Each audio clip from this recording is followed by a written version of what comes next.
This week that Vladimir Putin wants to beat Hillary.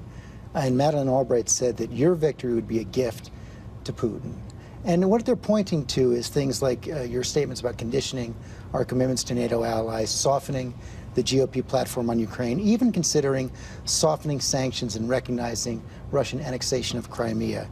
They fear that that's going to hurt America and advance Russia's interests. They only fear one thing, losing the election.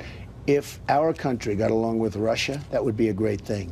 When Putin goes out and tells everybody, and you talk about relationship, but he says Donald Trump is going to win and Donald Trump is a genius, and then I have people saying you should disavow. I said I'm going to disavow that.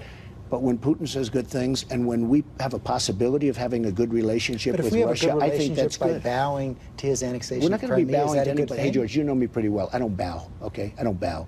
But if we can have a good relationship with Russia, and if Russia would help us get rid of ISIS, frankly, as far as I'm concerned, you're talking about tremendous amounts of money and lives and everything else. That would be a positive thing, not a negative. Even if that means conditioning our commitments to NATO, as you said? No, because you're not going to do that. NATO is going to be just fine. It's totally advantageous. Why did you soften the GOP platform on Ukraine? I wasn't involved in that. Honestly, I was not involved. Yeah, I was not involved in that. I'd like to, I'd have to take a look at it, but I was not involved. Do you know what they did?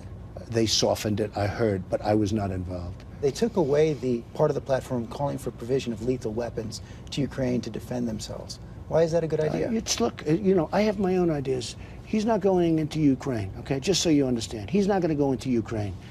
All right, you can mark it down, you can put it down, you can take it anywhere you want. Well, he's already there, isn't he? Okay, well, he's there in a certain way, but I'm not there. You have Obama there. And frankly, that whole part of the world is a mess under Obama, with all the strength that you're talking about and all of the power of NATO and all of this. In the meantime, he's going away. He takes Crimea. He's sort of, I mean... But you said you might recognize that. I'm going to take a look at it. But, you know, the people of Crimea, from what I've heard, would rather be with Russia than where they were. And you have to look at that also. Now, that was under, just so you understand, that was done under Obama's administration. And as far as Ukraine is concerned, it's a mess. And that's under the Obama's administration with his strong ties to NATO. So with all of these strong ties to NATO, Ukraine is a mess. Crimea has been taken. Don't blame Donald Trump for that.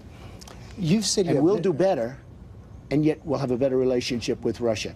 And having a good relationship, maybe, and having a good relationship with Russia is a good thing, not a bad thing.